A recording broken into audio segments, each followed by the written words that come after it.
শ্রমিক অধিকারীর নামে যে অ্যালিগেশনসগুলো দেওয়া হয়েছে, যে একটা নারী নির্যাতনের কেস, মানে শ্রমিক অধিকারী মানে যদি তোমরা না জেনে থাকো বলে দিই আমি। শ্রমিক অধিকারী একটা বাংলা কন্টেন্ট ক্রিয়েটার, যথেষ্ট পপুলারও, ও হিন্দিতেও কিছু বড় কন্টেন্ট ক্রিয়েটারের সাথে কোলাবোরেশনে কাজকর্ম করেছে এবং রিসেন্টলি এমন একটা কাজও করেছে যেই কাজটা মোটামুটি আমাদের স্টেট গভর্নমেন্টকে টার্গেট করে হয়েছিল।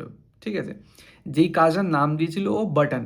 ওই 2.5 মিনিটের মতো একটা ভিডিও করেছিল, ইনস্টাগ্রাম, ফেসবুক আর ইউটিউবে তিনটাতে আপলোড করেও। অ্যান্ড সেখানে কিছু জিনিসপত্র দেখানো হয়েছিল যেগুলো মোটেই স্টেট গভর্নমেন্টের পছন্দ হবে না। ঠিক আছে, তো এরকম একটা কাজ করেছিল। তো এবার কাজটা করার কিছুদিন পরে ওই 2 ফেব্রুয়ারি নাগাদ একটা কাণ্ড নাকি ও ঘটিয়েছে, যেটা অ্যালিগেশনস এসেছে, যেটা মানে এফআইআর করা হয়েছে যে তার কোনো এক মহিলা ফ্রেন্ডের সাথে সে দুর্ব্যবহার করেছে, নির্যাতনের কেস এসেছে তার নামে। যে সে মারধর করেছে, তাকে ফ্ল্যাটে বন্ধ করে রেখে দিয়েছিল আগের দিন রাত থেকে পরের দিন বিকাল অবধি, এরকম একটা কিছু একটা অ্যালিগেশন তার নামে এসেছে। তো সেই অ্যালিগেশনটা আসায় এখন বাংলার মানুষ বলছে যে কেন বাংলার কন্টেন্ট ক্রিয়েটাররা তার সাথে মানে তার হয়ে কথা বলছে না, কেন তার পাশে দাঁড়াচ্ছে না। দেখো, বেসিক্যালি আমি যদি বলি, আমার মনে হয় যে এটা হওয়ারই ছিল। ঠিক আছে, আমি এক্সপেক্ট করছিলাম যে এরকম কিছু একটা তো হবেই, কারণ তুমি বাংলায় থেকে বাংলার যে রুলিং পার্টি, যাকে আমরা টিএমসি নামে চিনি, তার এগেনস্টে এরকম ভিডিও বানাচ্ছ যেটা তাদের ইন্টিগ্রিটিতে হার্ট করবে। ঠিক আছে, আবার সামনে ভোট, তার আগে তুমি এরকম একটা ভিডিও বানিয়েছো, তো তোমার ভাগ্যে তো দুঃখ ছিলই, দুঃখ নাচ্ছিল। এবং সে কিছুদিন আগে নমিনেটেড হয় best content creator of the year অ্যাওয়ার্ডে। সেখানে দিচ্ছিল হচ্ছে 24 ঘন্টা, এবং তাকেই দেওয়া হয় প্রাইজটা, তো আরও হাইলাইট হয়েছে সে। আর কন্টেন্টের মেন কারণ হচ্ছে ওই বাটন, ওই অ্যাওয়ার্ডটা পাওয়ার মেন কারণ হচ্ছে বাটন বাটন কন্টেন্টটা। তো সেটা তো রুলিং পার্টির তো খারাপ লাগবেই।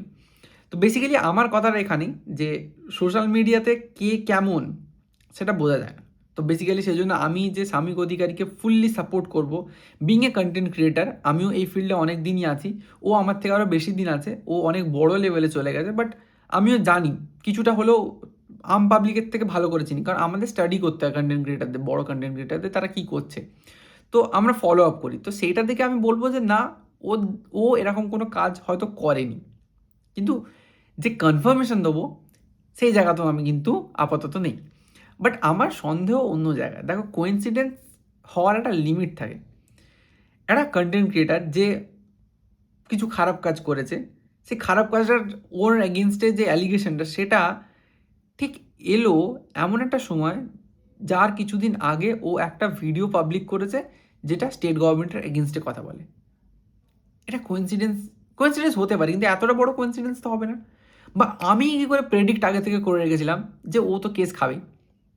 ঠিক আছে, তো এই জায়গাটাতে আমার খুব একটা অস্বস্তি হচ্ছে যে কিছুটা হলেও জিনিসটা স্ক্রিপ্টেড মনে হচ্ছে। আবার কখনো কখনো মনে হচ্ছে যে কিছু কিছু রিপোর্টার এটাও বলছে যে না, যে অ্যালিগেশনসগুলো এসেছে সেগুলো নাকি সত্যি।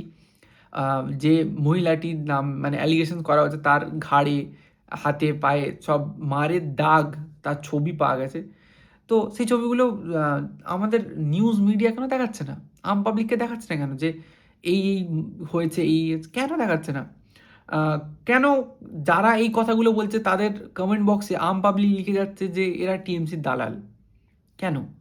তো এইটা নিয়ে অনেক কেন প্রশ্ন, অনেক কিছুই রয়ে যায়। তো সেজন্যে আমি বলব যে এই মুহূর্তে জিনিসটার উপরে আমাদের মানে যারা কনটেন্ট ক্রিয়েটর তারা কিছু বলবে সেই জায়গাতে আমরা নেই। হ্যাঁ, যারা তাকে খুব পার্সোনালি চেনে তারাই একমাত্র কিছু বলতে পারবে। বাট আমরা তো পার্সোনালি চিনি না। তো কনটেন্ট ক্রিয়েটরদেরকে প্রশ্ন করো না, তাদেরকে গান পয়েন্টে এনো না। কনটেন্ট ক্রিয়েটররাও জানে না যে সে কেমন। ঠিক আছে? মানে ইউনিটি নিয়ে অনেকে প্রশ্ন তুলছে। অনেকে বাইরের কনটেন্ট, যারা হিন্দি কনটেন্ট ক্রিয়েটর, তারা এটা বলছে যে বাংলা কনটেন্ট ক্রিয়েশন ওয়ার্ল্ডের মধ্যে কোনো ইউনিটি নেই। একটা তাদের মেম্বার অ্যারেস্টেড হয়েছে, তার এগেইনস্টে মিথ্যে অ্যালিগেশনস আনা হয়েছে। তো তার সাথে আমরা কেন কেউ দাঁড়াচ্ছে না? এরকম টাইপের কোয়েশ্চেন বলছে। এই মুহূর্তে বলাটা না খুব ডিফিকাল্ট। ঠিক আছে? তো সেই জন্য আমার মনে হয় যে অপেক্ষা করতে হবে।